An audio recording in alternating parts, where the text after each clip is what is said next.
Assalamualaikum warahmatullahi wabarakatuh. Saya Konita Zelatin dari Fakultas Ilmu Komputer, Prodi Teknik Informatika. Di sini saya akan mempresentasikan tugas UAS Etik UMB yang berjudul Indonesia Melawan Korupsi.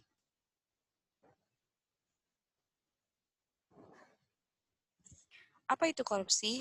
Korupsi yaitu suatu perbuatan yang sangat tidak terpuji dan diklasifikasi dalam bentuk kejahatan luar biasa yang dapat merugikan kehidupan masyarakat luas. Jenis korupsi ada 7. Yang pertama itu terkait keuangan negara atau perekonomian negara, 2 suap menyuap, 3 penggelapan dalam jabatan, 4 pemerasan, 5 perbuatan curang, 6 benturan kepentingan dalam penggadaan, 7 korupsi terkait gratifikasi. Korupsi di Indonesia. Tidak dapat dipungkiri bahwa korupsi merupakan perilaku manusia yang sudah dilakukan sejak ribuan tahun yang lalu. Di Indonesia, perilaku korupsi itu sendiri sudah berlangsung sejak zaman kerajaan besar seperti Sriwijaya, Singasari, Majapahit, Demak, hingga Mataram. Korupsi di Indonesia pun terus berlanjut pada masa kolonial Belanda, Orde Lama, Orde Baru, bahkan hingga Orde Reformasi. Perilaku korupsi di Indonesia sudah membudaya sedemikian rupa dan berkembang secara sistematik. Bagi banyak orang, korupsi bukan lagi merupakan suatu pelanggaran hukum, melainkan sekedar suatu kebiasaan. Hal tersebut menjadikan Indonesia merupakan salah satu negara dengan jumlah kasus korupsi yang tertinggi. Hampir di setiap lembaga pemerintah tidak lepas dari praktik korupsi.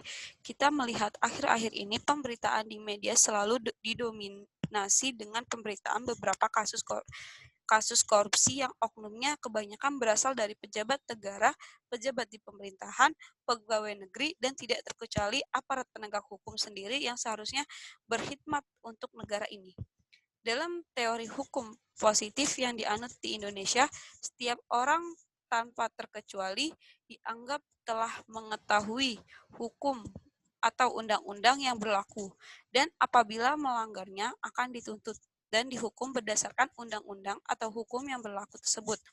Hal ini didasarkan pada teori fiksi yang menyatakan bahwa begitu suatu norma hukum diberlakukan, maka pada saat itu setiap orang dianggap tahu hukum atau undang-undang. Ketidaktahuan seseorang akan hukum atau undang-undang tidak dapat dijadikan alasan pemanfaatan atau pembebasan orang tersebut dari tuntutan hukum. Dampak korupsi. Pertama, korupsi merusak perekonomian negara. Perilaku koruptif sering ditemukan dalam penggadaan barang dan jasa pemerintah yang mengakibatkan rendahnya kualitas barang atau jasa pemerintah yang mengganggu perekonomian masyarakat dan rendahnya layanan publik. 2. Korupsi merusak mental dan budaya bangsa. Perilaku koruptif oleh sebagian masyarakat Indonesia dianggap hal yang biasa. Misalnya budaya, uang terima kasih dan uang rokok atas pelayanan yang diberikan. Hal ini akan menyuburkan perilaku koruptif dan sikap primisif masyarakat atas korupsi. Jika ini terjadi, mental korupsi akan terus hidup dan diwarisi dari generasi ke generasi berikutnya.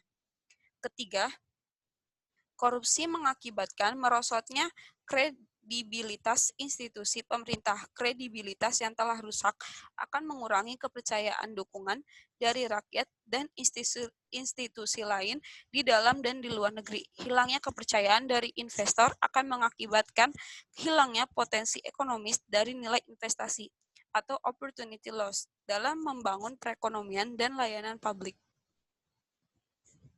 Upaya pemberantasan korupsi.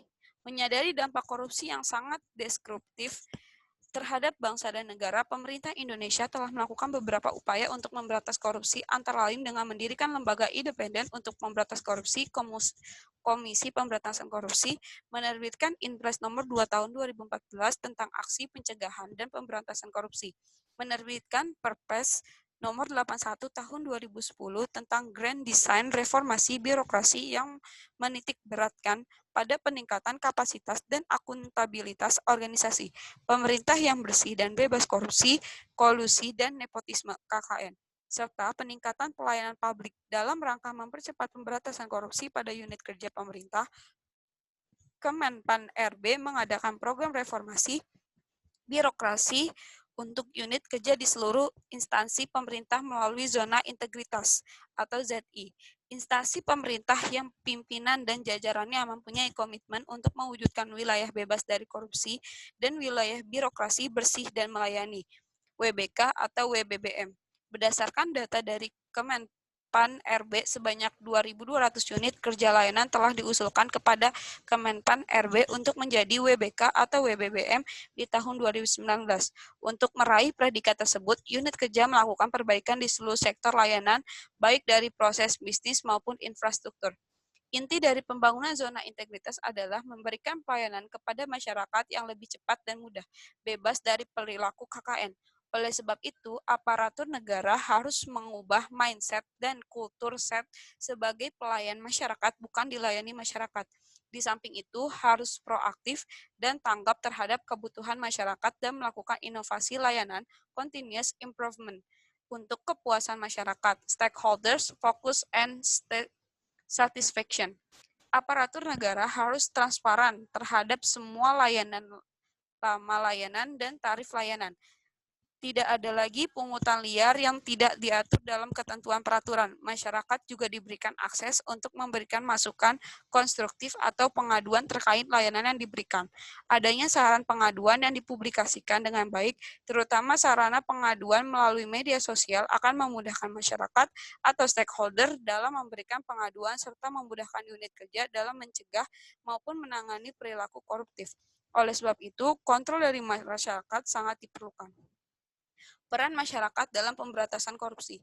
Peran masyarakat dalam pemberantasan korupsi dapat dilakukan melalui beberapa strategi.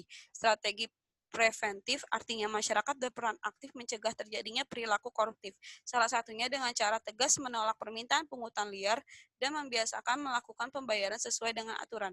Strategi detektif, masyarakat diharapkan membentuk komunitas anti korupsi sebagai sarana pengawasan sehingga dapat mendeteksi terjadinya perilaku koruptif sedini mungkin. Selanjutnya adalah strategi advokasi. Masyarakat melakukan pelaporan kepada aparat penegak hukum atas tindakan korupsi dan turut serta mengawasi proses penanganan perkara korupsi. Kesimpulan, korupsi merupakan kejahatan yang harus diberantas bersama-sama. Upaya pemerintah dalam pemberantasan korupsi perlu didukung juga oleh masyarakat luas dan para penegak hukum. Tanpa sinergi yang baik serta tekad yang kuat, pemerintah yang bersih dari KKN tidak akan terwujud, yang pada akhirnya akan menghambat pembangunan, memiskinkan rakyat, dan kualitas layanan publik yang buruk. Terima kasih. Wassalamualaikum warahmatullahi wabarakatuh.